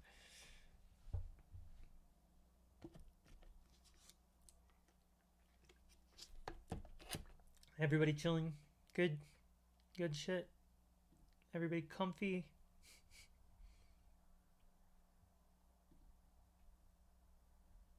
Yes, everybody's good. We liking it? Alright. My eyes trail across the large case filled with rejects until a specific ring catches my eye. Like a needle in a hypothetical haystack, it stands out, as if not belonging with the others. It has a blue stone, deep and endless, encased in a silver band. There's something so strange about it that I find it confounding when I stare into it. That such a beautiful thing can be discarded into a case with objects so uncharismatic is criminal to the eye. The price tag attached to the band reads $250. It's the cheapest one I've seen and effortlessly the most stunning, making all the others look worse by comparison. The light shines off the blue hue, creating a halo of bold light around it. This ring is just like me, an artifact left behind, victimized by evil intentions, alienated by weak love, and out of place in a world with which it was left behind. I feel a part of myself bound to this idea and feel its tug on my heart. A ring like this could never belong to someone in love, but rather someone who is lost. It's a comfort object for someone abandoned by love and left to make sense of it alone. I glance up as another bolt of lightning touches down outside. Again, the lights flicker and then dimly return to their prior brightness. Black spots remain in my vision from the flash, and I blink to reset them. Nevertheless, the ring tugs my gaze back to its blue stone, and then I quickly pull myself away, back toward the clerk with the belt buckle. "Hey," I mutter. "Yes, miss?" He shifts, dropping the dirty gray rag and rings he sat polishing, then stands. He's wildly tall, likely mid-40s, with an unkempt haircut parted to one side over his head. "How may I be of assistance?" "This ring over here," I say, motioning to the case. "Can I try it on?" He steps toward me from the other side of the glass case, smirking with humor. "Due to a recent string of unfortunate robberies," he starts, his voice dancing around the words, "we had to install a policy not to let anyone try rings on. I'm not the most stringent on these policies, but my brother is." He reaches a pointed finger up towards the cameras. "He put in all these cameras," he sighs. "I think it's overkill, but he doesn't see it that way. And unlike me, he actually scans through the footage. Maybe he's bored or paranoid, but if I hand you a ring, he will see that, and I won't hear the end of it. So unfortunately, I cannot let you hold any of the rings we have in the case. Fact of the matter, miss," he grins, If you took the ring from me and ran out the door, I'm not fast enough to catch you. And I don't really believe in calling in the authorities on something as minor as theft, so you would get away. I would get in trouble, and that would be that. I blinked, dejected. It's only $250. I could afford it.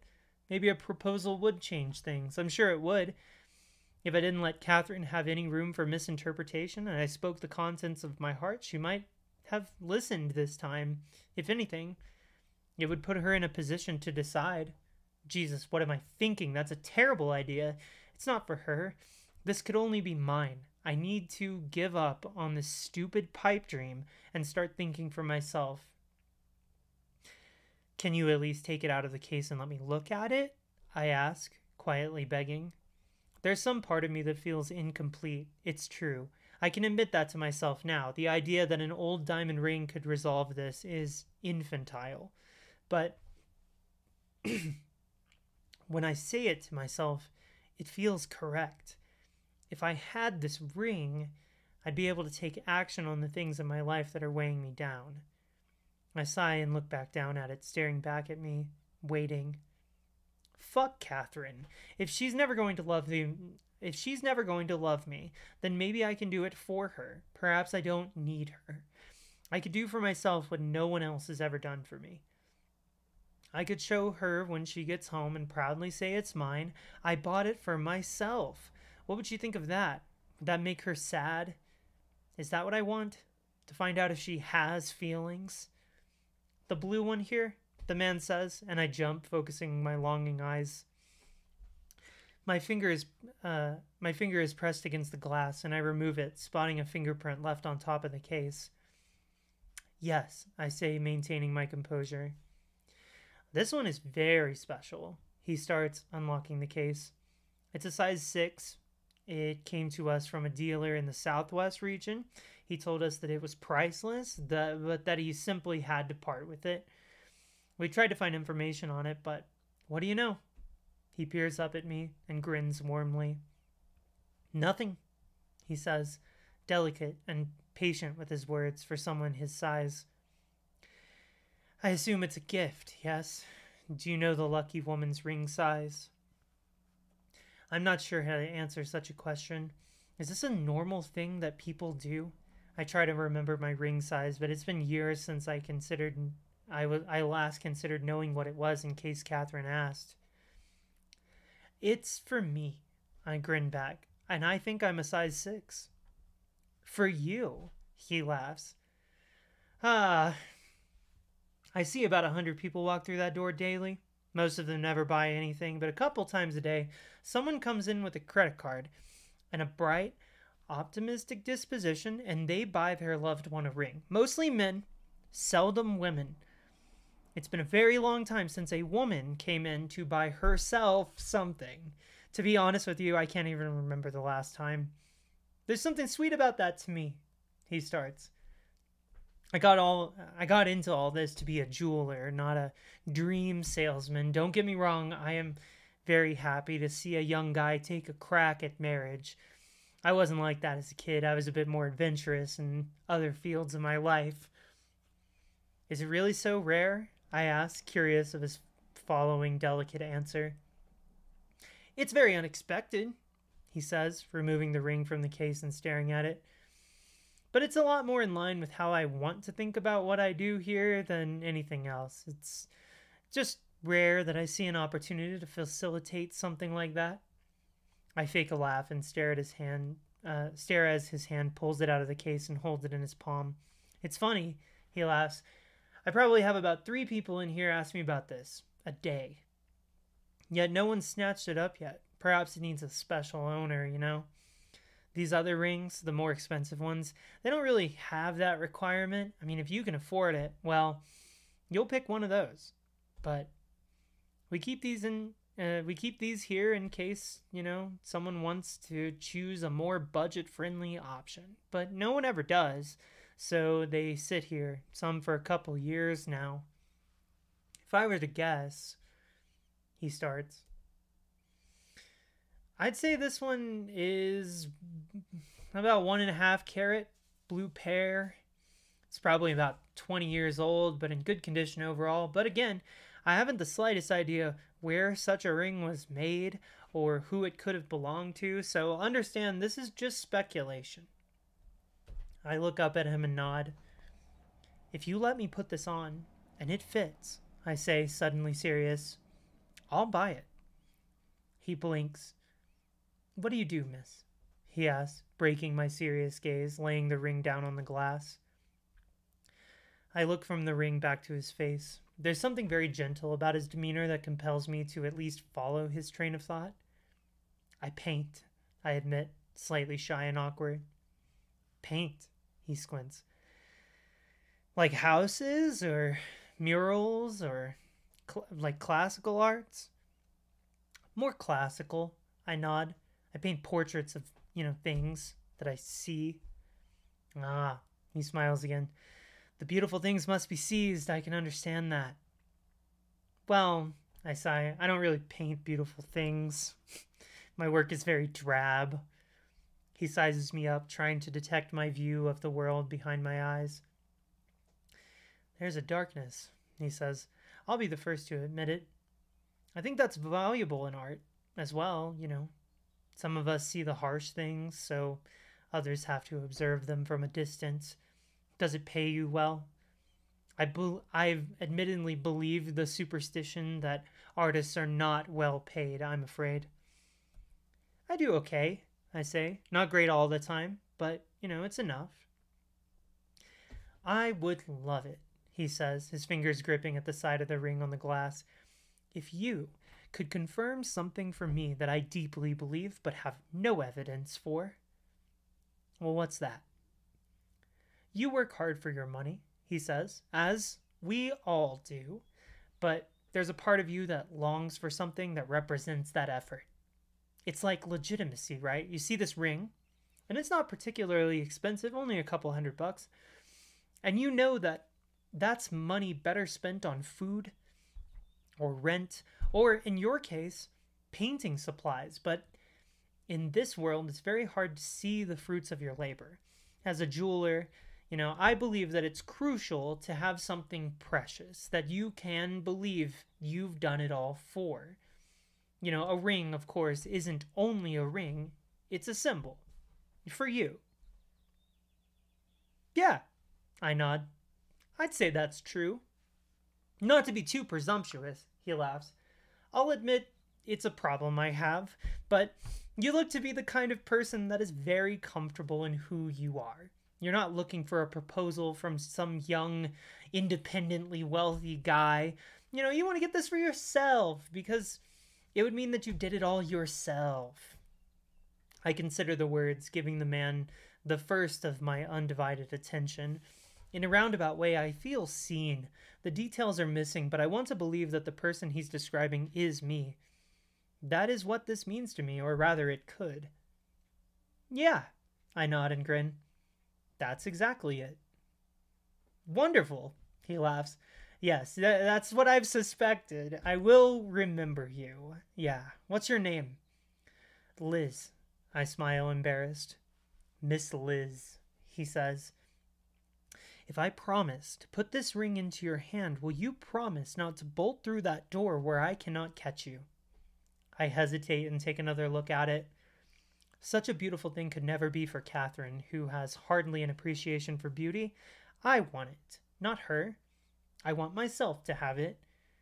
It can represent something more significant than whatever we were. Forget about Catherine. I promise. All right, he says, extending his hand across the glass and placing it into the palm of my hand. Okay, we're almost done with chapter 1. I just want to check in on everybody. How's everybody doing?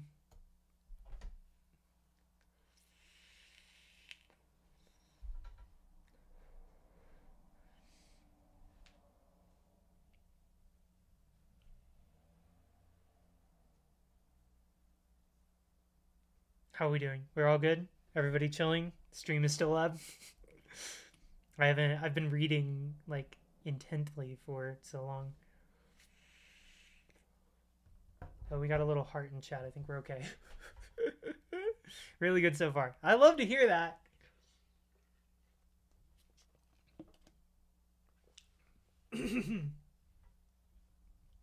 Alright, let's finish this fucking chapter. It's the longest goddamn chapter. Oh my god. Alright, here we go. It has a weight to it that I didn't expect.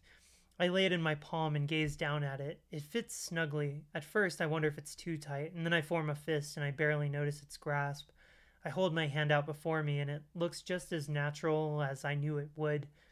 It's beautiful and so curious. I'll take it, I say, looking down at my hand. Splendid, he says. I believe the price was $250. Yes, I say under my breath. I can pay cash. I throw my free hand into my handbag. I remove my hand and unzip my wallet, pulling $300 out and laying it next to me. Then I lift the ring back to my gaze, haloing in the lights. I owe you $50. Right, I laugh. Yes, thank you. He returns to the cash register, which opens with a loud bell. I tap my foot in anticipation and look around, ready to run away with my beautiful object and get somewhere that I can really appreciate it. I'm so fucking excited. This is exactly what I've been missing. Everything he told me was true. I do feel a need to find my own meaning, and I can't wait for someone else to give it to me. A woman on the other side of the case is perusing the higher value rings. I try not to look at her directly, but I didn't see her come in. She's wearing a white silk dress without a jacket. Here you go, the man says, extending cash in my direction. I truly hope you enjoy it, and please, if you're ever nearby, I would love to look at one of your paintings sometime. Century Cafe on 2nd, I wink. I have 4 or 5 paintings for sale there right now. He smiles. I take the cash and shove it in my pocket of my hoodie, then turn and leave the store. I'll stop by on the way home this evening. I look over my shoulder as the man returns to his stool. The woman is standing by the case, staring down at it with her arms to her side. I straighten up and begin stepping back toward the yellow stairwell with the brown and gray shoe prints. Forget Catherine. Someone loves you. The world is on your side. I pull my hand out of my hoodie pocket and see the comfort of the ring staring back at me with a bright blue mysticism. And that is chapter 1. God damn. Long chapter.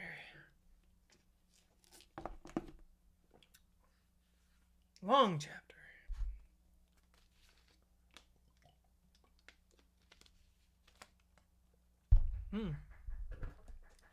Where's the applause coming from? Somewhere in the house? The applause is coming from inside the house. Yeah, that was nerve-wracking.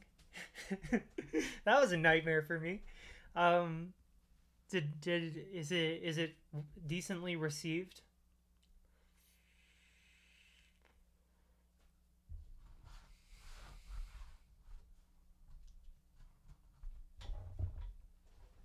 Chronic self-hatred.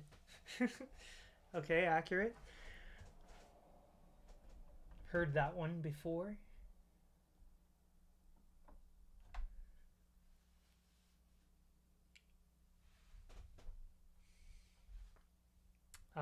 I will read 2 more to you to follow that up, I believe. I don't know how I'm going to do that because I'm...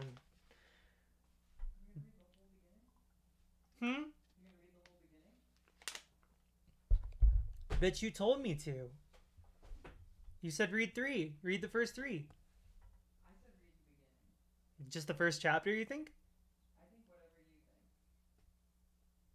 you think. I don't want to spoil too much, you're right. Actually, fuck it. That's all you get. No way. No way I'm reading more to you.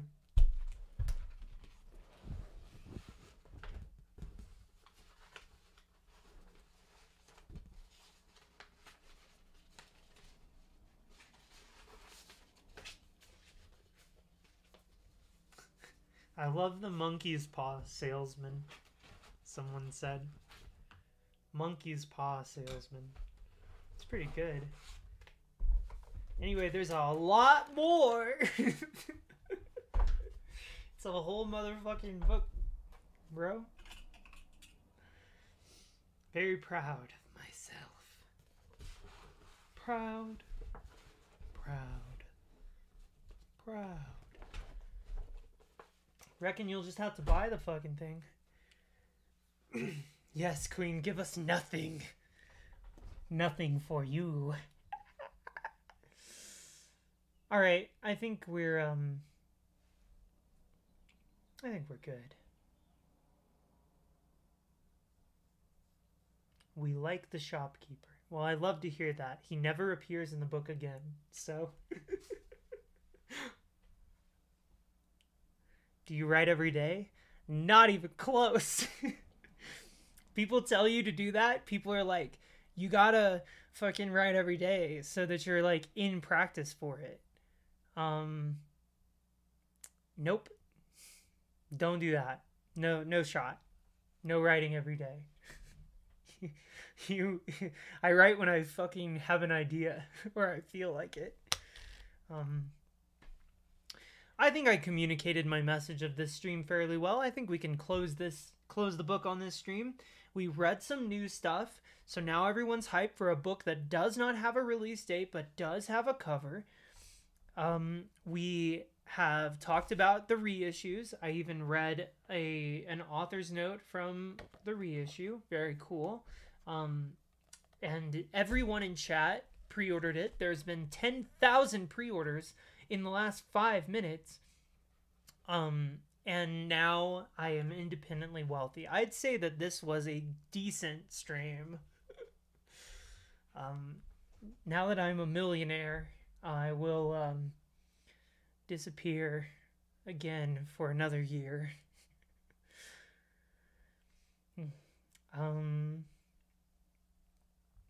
Yeah, I mean, you want to make your minor characters like as good as your major characters, even if they only show up a little bit, you know? That's kind of the big thing. Also, anybody who actually took the comment that I just said about how I made $1 million and I sold 10,000 copies during the stream, I actually have no idea how many I sold because I do not have those metrics. So if you did, thanks. If you didn't, well, you know, fuck you, but that's fine. We'll forgive you one day.